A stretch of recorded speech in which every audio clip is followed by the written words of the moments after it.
Prompted by the violent and deadly white nationalist rally that occurred in Charlottesville, Virginia last summer, Dallas Mayor Mike Rawlings began taking steps to address the issue of Confederate monuments throughout the city.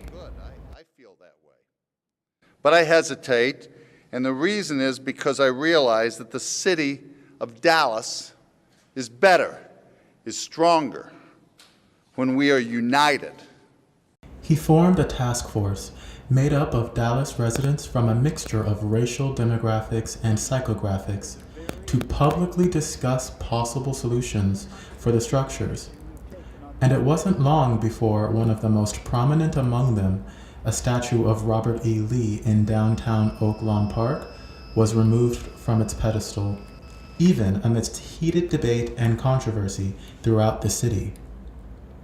Now that some time has passed and the task force has since convened, some say that there is still much more to the story that should be examined. I think it is fair to put on the table and examine if the decision was around simply not becoming a national disaster story, instead of Dallas leading the way in terms of social progress and doing the right thing.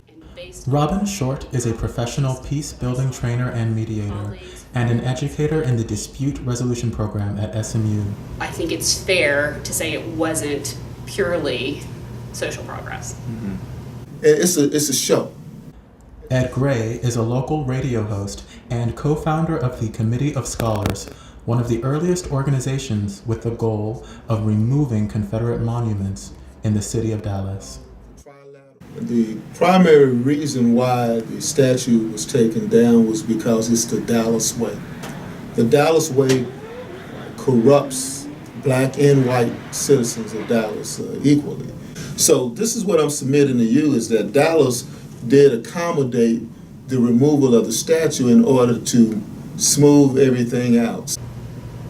It's one thing to pass a piece of paper like a resolution or a proclamation, but we really want things to have teeth and weight to them.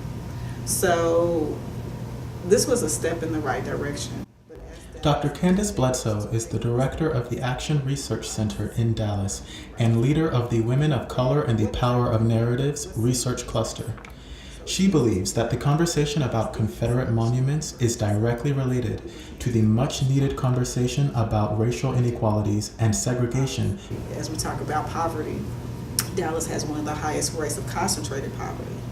That means that poverty where you do not have a grocery store, things of that nature, those amenities. So looking in the area of food justice, not being able to have fresh fruits and vegetables. You are a human rights city or a human rights county, but what are the other areas? By saying this, what are you committing to working on? What policy changes are you committed to creating to deal with these issues that are hurting the county?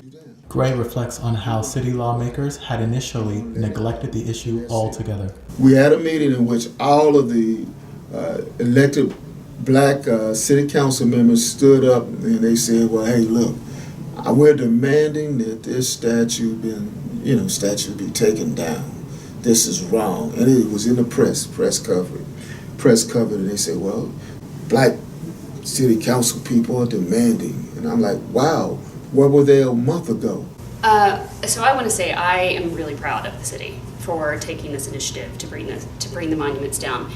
From a peace building perspective, peace is human security and the ability to live a life of dignity that's free of fear.